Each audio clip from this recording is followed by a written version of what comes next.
आप देख रहे हैं एकलव्य एजुकेशन सेंटर। मैं हूं केवल आपके सामने और इस खास एपिसोड में आपका हार्दिक स्वागत एवं अभिनंदन है। तो आज का हमारा खास एपिसोड इसलिए है क्योंकि एसएससी जीडी की जो नोटिफिकेशन है वो आउट हो चुकी है, यानी जो ऑनलाइन फॉर्म की जो प्रक्रियाएं हैं वो शुरू हो चुकी हैं। और यह हमारी टीम ने यह निर्णय लिया है कि जो रोजगार विद अंकित पब्लिकेशन की जो किताब आती है, एसएससी जीडी के जो स्पेशल तौर पर किताब आती है उनको हम हल करेंगे। और हमारी टीम ने रोजगार विद अंकित से भी मतलब संपर्क किया कि आखिर हम जो ऑनलाइन के माध्यम से उनकी पब्लिकेशन की जो किताबें हैं मैथ की या और जो किताबें हैं उनको हम यूट्यूब पर अगर वीडियो डालते हैं तो कहीं कॉपीराइट तो नहीं आएगा। तो उन्होंने इस बात की मंजूरी दे दी है कि मतलब कॉपीराइट से कोई समस्या उत्पन्न नहीं होंगी। तो चलिए इस एपिसोड में हम बातें करेंगे मतलब जो एसएससी जीडी की जो रोजगार विद अंकित की किताबें आती हैं उन्हीं किताबों में से हम प्रश्नों को लेकर आए हैं। और यह शुरुआत कर रहे हैं हम एलसीएम और एचसीएफ से। अगर यह प्रश्न हम यहाँ पर हल कर रहे हैं, इन प्रश्नों को आप देख सकते हैं रोजगार विद अंकित के जो पब्लिकेशन की जो किताबें आती हैं और वह एसएससी जीडी मैथ के स्पेशल तौर पर जो किताबें हैं वो उसमें एलसीएम और एचसीएफ का जो चैप्टर है उसी चैप्टर में से यह प्रश्न पहला है। तो इस तरह से हम जो किताब है रोजगार विद अंकित पब्लिकेशन की वह किताब को हल करेंगे और उस किताब में जितने भी प्रश्न है एलसीएम और एचसीएफ से उन्हें मतलब उन सभी प्रश्नों को हम हल करने की कोशिश करेंगे। तो आइए इस एपिसोड का शुरुआत करते हैं और हमारे साथ जुड़ जाइए क्योंकि हम भी रोजगार विद अंकित के सदस्य बन चुके हैं और रोजगार विद अंकित लिख दिए हैं क्योंकि रोजगार विद अंकित ने हमें मंजूरी दे दिया है कि आप मतलब जो किताबें हैं उसकी सॉल्यूशन यूट्यूब पर डाल सकते हैं। तो इसलिए हम इस वीडियो को डाल रहे हैं और आपके लिए कि ताकि अधिक से अधिक आपके लिए संसाधन पहुंच सके। तो चलिए इस प्रश्न को हल करते हैं और हमारे सामने जो पहला प्रश्न है यह रोजगार विद अंकित जो पब्लिकेशन की किताबें आती है मैथ की और मैथ में एलसीएम और एचसीएफ का जो चैप्टर है आरडब्ल्यूए के जो किताब आती है वह पहला क्वेश्चन है, यानी एलसीएम और एचसीएफ से जो पहला क्वेश्चन है वही है। और इस क्वेश्चंस को आप देख सकते हैं आरडब्ल्यूए के मैथ के जो मैथ की किताबें हैं उसमें आप देख सकते हैं इस प्रश्न को। तो चलिए इस प्रश्न को हम हल करते हैं। तो हमारे सामने जो यह प्रश्न है कि 0.25, 2.08 और 8.1 का एचसीएफ ज्ञात कीजिए। मतलब हमारा यह पहला प्रश्न और एचसीएफ से है। तो चलिए हम इसको हल करते हैं। अगर 0.25 है, 2.08 है और 8.1 का एचसीएफ जब ज्ञात करना हो तो यानी यह दशमलव में है। जैसे ही दशमलव में कोई प्रश्न आता है तो हम कंफ्यूजन में पड़ जाते हैं। तो आइए इस प्रश्न को हल करते हैं। सबसे पहले हमारे जो सामने यह दिया है 0.25, तो 0.25 को हम क्या क्या लिख सकते हैं। तो 0.25 को हम 25/100 लिख सकते हैं। 25/100 सामान्य तौर पर लिख सकते हैं क्योंकि 2 अंक पीछे दशमलव है, इसलिए हम जैसे ही 25 में 100 से भाग देंगे तो इस तरह से यह मतलब जो 25 है इधर आ जाएगा दशमलव। तो इस तरह से 0.25 हो सकता है, यानी हम 25 अगर 100 लिखते हैं तो इसके मान में कोई परिवर्तन नहीं होगा। तो इस तरह से हम 25/100 लिख सकते हैं 0.25 को। इसके बाद हम कहाँ बात करेंगे, अगर 2.08 है तो इसको हम लिख सकते हैं 208/100। 208/100 सामान्य तौर पर लिख सकते हैं और आप इस बात को समझते होंगे और भावनाओं को समझते होंगे कि इस तरह से लिखने में किसी प्रकार की कोई मतलब इसके मान में परिवर्तन नहीं हो रहा है। तो इस तरह से 2.08 को हम 208/100 लिख सकते हैं, इसमें कोई समस्या नहीं है। इसके बाद हमारे सामने है 8.1। यहाँ पर समस्या उत्पन्न हो सकती है क्योंकि 8.1 में 10 से भाग देंगे, यानी एचसीएफ निकालने के लिए हमें जो सामान्य तौर पर जो मतलब जो डिनोमिनेटर की बातें होती है तो वो सामान्य होने चाहिए, तभी तो हम आसानी से निकाल सकते हैं। तो इस तरह से हम कह सकते हैं इसको 8.1 को 8.10 लिख सकते हैं क्योंकि दशमलव के बाद अगर हम कितने भी जीरो लगा दें तो उसमें कोई इसके वैल्यू में कोई परिवर्तन नहीं होगा। तो इसलिए हम 8.1 के बाद हम 1 जीरो बढ़ा दिए। तो इस तरह से जैसे ही हम 1 जीरो बढ़ाते हैं तो 8.1 के जो मान है उसमें कोई परिवर्तन नहीं हो रहा है। तो इस तरह से हम लिख सकते हैं आगे इसको 8.1 मतलब 810/100 लिख सकते हैं। इसमें कोई समस्या नहीं हो सकती है क्योंकि 10 यानी 8.10 जैसे ही बढ़ रहा है, यानी 8.1 के बाद हम 0 बढ़ा रहे हैं तो इसके मान में कोई परिवर्तन नहीं हो सकता है, क्योंकि दशमलव के बाद अगर हम कितने भी 0 बढ़ा सकते हैं तो इसके मान में कोई परिवर्तन नहीं होता है। तो इस तरह से हम 8.10 लिख दिए हैं, और इस तरह से हम लिख सकते हैं 810/100, तो इसके मान में कोई परिवर्तन नहीं है। इस तरह से अब हम एचसीएफ निकालेंगे। तो जब मान भिन्न में हो, यानी डिनोमिनेटर और डिनोमिनेटर की जो बातें होंगी, तब हम एचसीएफ कैसे निकालते हैं, यह सबसे बड़ा सवाल है। उस समय एचसीएफ निकालने के लिए हमारे सामने यह सूत्र होता है, यह फॉर्मूला होता है एचसीएफ बराबर, जब भिन्न की बातें हो तो हम लिखते हैं एचसीएफ अपन एलसीएम, और यह एचसीएफ निकालते हैं न्यूमरेटर का और एलसीएम निकालते हैं डिनोमिनेटर का। जैसे ही हमारे सामने जो बातें होंगी कि एलसीएम और एचसीएफ की जब कल्पनाएं होंगी और भिन्न में की बातें होंगी, यानी भिन्न की समस्याएं हैं, तो सबसे पहले इसको हम सामान्य तौर पर बदलेंगे। तो जैसे 0.25 को हम 25/100 लिख सकते हैं, इसमें कोई परिवर्तन नहीं, मतलब इसके मान में तो कोई हम छेड़छाड़ नहीं कर रहे हैं, तो इसलिए हम 25/100 लिख दिए। इसके बाद 2.08, तो 2.08 को हम लिख सकते हैं 208/100, इसके मान में कोई परिवर्तन नहीं हुआ। इसके बाद 8.1 है, यहाँ पर समस्या है कि 8.1 है, तो यहाँ पर हमें बाटा में 100 करना है, तभी तो सभी के मान जो डिनोमिनेटर की जब कल्पनाएं होंगी तो समान होंगी।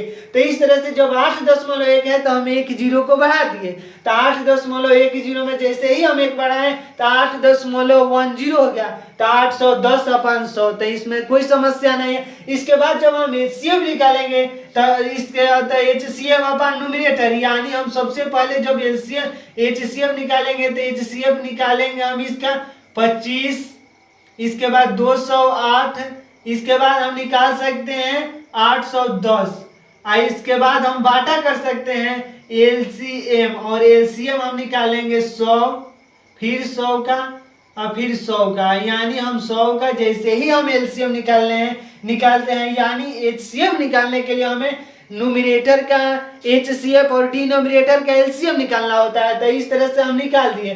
तो जब जैसे ही हम 25, 208, 81 का जब एचसीएफ निकालेंगे तो यह तो मान लीजिए 25 का हम सबसे पहले निकाल दिए।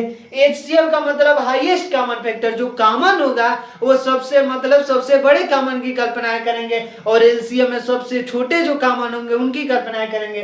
तो सबसे पहले जैसे ही हमारे सामने आया, मान लीजिए अगर इसको हम 5 से भाग देते हैं तो 5 तो 5 से कट गया। हम इस तरह से सामान्य तौर पर मतलब एक एक पॉइंट की हम जानकारी देंगे, इसलिए क्योंकि यह स्पेशल तौर पर एसएससी जीडी की कक्षा है, और एसएससी जीडी में जितने भी हमारे साथी शामिल होते हैं वो 10th पास होते हैं। तो इस तरह से हम एक एक पॉइंट को जब चर्चा करेंगे इस क्लास में, तो हम समझते हैं कि जो सभी लोग हैं, जो विद्यार्थी हैं और हमारे जो साथी हैं, वो अच्छे तरह से समझ पाएंगे।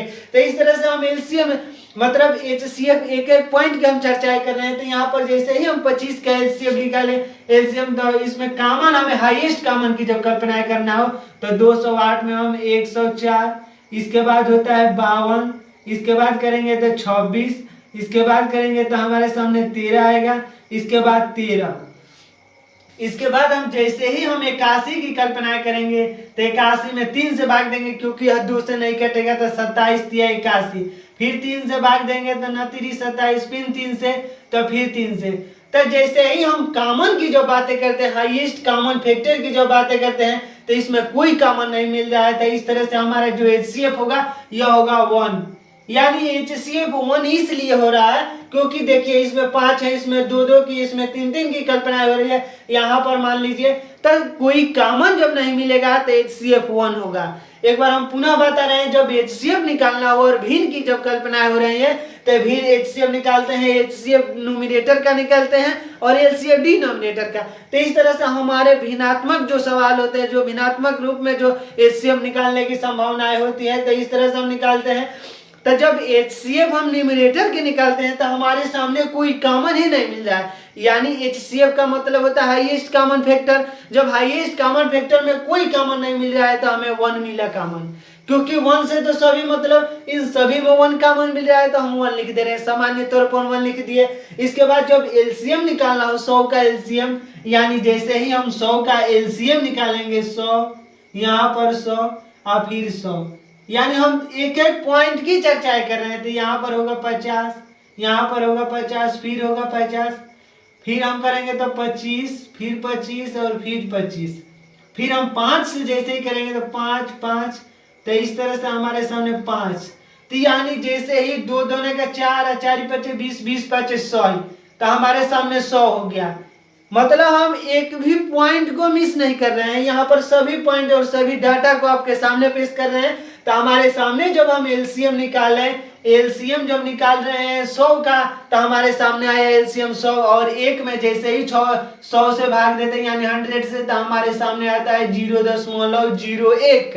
तो इस तरह से जो हमारा आंसर होगा, जो उत्तर होगा इस प्रश्न का होगा 0.01। और यह जो प्रश्न है यह रोजगार वित्त अंकित के जो किताब आती है, रोजगार वित्त अंकित पब्लिकेशन की जो बुक आती है, वही पब्लिकेशन में जो मैथ की बुक आती है, उस मैथ के बुक में यह एलसीएम और एचसीएफ जो चैप्टर है उस चैप्टर का पहला प्रश्न है, और आप इसको देख सकते हैं। अगर आप इस किताब को नहीं खरीदे हैं, रोजगार वित्त अंकित के जो किताब आती है पब्लिकेशन की, अगर नहीं खरीदे हैं तो रोजगार वित्त अंकित का एक ऐप डाउनलोड करिए, और ऐप डाउनलोड करेंगे तो उसमें आएगा एक बुक का ऑप्शन।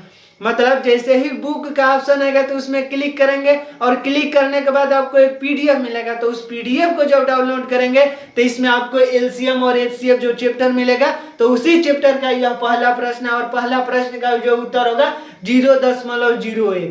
तो जो हमें इसको सामान्य तौर पर निकाले, सबसे पहले जब एचसीएफ निकालना हो, तो अगर भिन्न की जब कल्पनाएं हो रही हैं तो एचसीएफ निकालते हैं न्यूमरेटर का, और एलसीएम निकालते हैं डिनोमिनेटर का।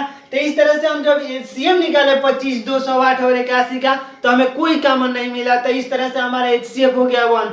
इसके बाद जब हम एलसीएम की कल्पनाएं करेंगे तो एलसीएम निकाले हम 100 का, तो हमें 100 ही मिला, तो 1/100, तो हमारा एचसीएफ जो होगा, एचसीएफ होगा 0.01। तो इस तरह से हमारा जो पहला प्रश्न का उत्तर मिल गया 0.01।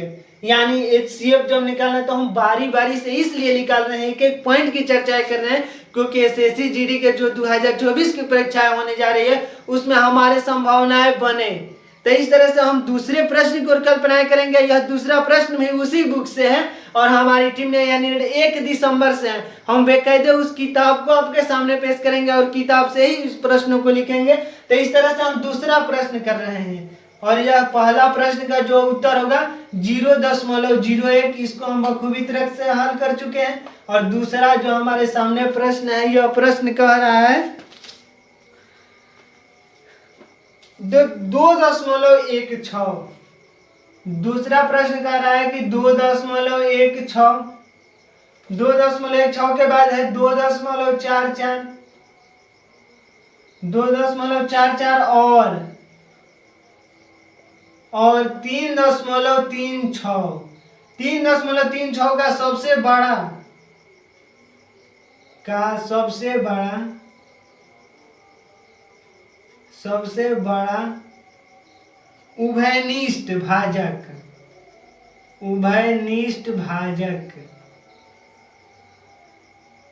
उभयनिष्ठ या एचसीएफ हम लिख सकते हैं, उभयनिष्ठ भाजक, या हम लिख सकते हैं इसको एचसीएफ, क्योंकि हाईएस्ट कॉमन फैक्टर की बात हो रही है। उभयनिष्ठ भाजक का मतलब कॉमन फैक्टर, तो इस तरह से हम उभयनिष्ठ भाजक को हम यहाँ पर कॉमन फैक्टर भी लिख सकते हैं। कॉमन फैक्टर तो सबसे बड़े जब कॉमन फैक्टर की कल्पना हो रही है यानी एचसीएफ की बातें हो रही है, और हमारे सामने ज्ञात कीजिए, इसके बाद लिखा है ज्ञात कीजिए। यानी हमारे जो 2 नंबर प्रश्न है इसमें भी एचसीएफ ज्ञात करना है, और यह प्रश्न जो है RWA के जो किताब आती है उसी किताब का यह दूसरा प्रश्न है। तो इस तरह से हमारे सामने जो दूसरा प्रश्न कह रहा है कि 2.16, 2.44 और 3.36 का सबसे बड़े उभयनिष्ठ मान का मतलब वो सबसे बड़े उभयनिष्ठ भाजक ज्ञात कीजिए, तो 3.6। तो इस तरह से हमें इसका एचसीएफ निकालना है, तो सबसे पहले हमें वही संभावनाएं तलाशनी होगी जो हम पहले प्रश्न में किए थे, यानी यह भिन्न में है यानी दशमलव में है, तो इसको हम पहले इसको बदलेंगे। तो सबसे पहले हमारे सामने जो 2.16 है, तो इसको हम क्या लिख सकते हैं 216/100, 216/100 सामान्य तौर पर लिख सकते हैं, क्योंकि इसके मान में हम कोई परिवर्तन नहीं कर रहे हैं। क्योंकि ऐसे ही जैसे ही हम 216 में जब 100 से भाग देते हैं तो 2.16 बन जाता है। इस तरह से हमारे सामने 2 नंबर पर है 2.44, तो 2.44 को हम लिख सकते हैं 244/100, 244/100। इसके मान में कोई परिवर्तन नहीं किए हैं हम। 2.44 को हम 244/100 लिख सकते हैं, सामान्य तौर पे लिख सकते हैं। और इस तरह से हमारे सामने है 3.36, तो 3.36 को लिख सकते हैं 336/500। क्योंकि हम ऐसे लिख रहे हैं तो इसके मान में कोई परिवर्तन नहीं हो रहा है, सामान्य तौर पर निश्चित तौर पर हम ऐसे लिख सकते हैं, क्योंकि हम इसके मान में तो कोई परिवर्तन नहीं कर रहे हैं। तो इस तरह से 336/100 लिख सकते हैं। इसको 2.44 को 244/100 लिखे, इसके बाद 2.16 को 216/100 लिखे। तो इसके मान में हम कोई परिवर्तन नहीं किए। अब इसके बाद हमारे सामने जो प्रश्न है कि HCF ज्ञात करना है, यानी जब जैसे ही यह भिन्न की जब बातें होंगी, न्यूमरेटर और डिनोमिनेटर की जब कल्पनाएं हो रही है, तो उस समय हमें HCF निकालना है। तो HCF निकालने के लिए हमारे सामने जो सूत्र है, जो फॉर्मूला है, यह है कि HCF बराबर होता है HCF/LCM।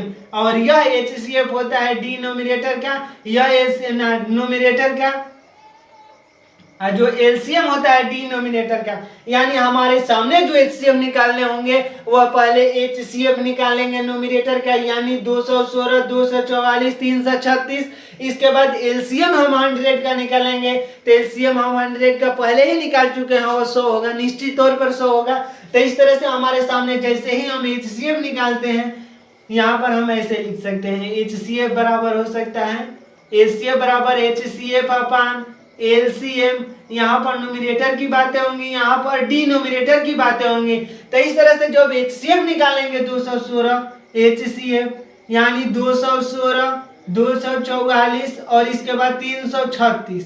तो हमारे सामने जो HCF निकालने की बात हो रही है, तो हम HCF एक एक पॉइंट की हम चर्चा करेंगे। तो 216 की जैसे ही हम निकालेंगे तो 216 यानी 108 लिख सकते हैं। यानी हम 216 इसलिए लिखे कि 2.16 को अगर 100 से भाग देते हैं तो हमारे सामने होगा 216/100।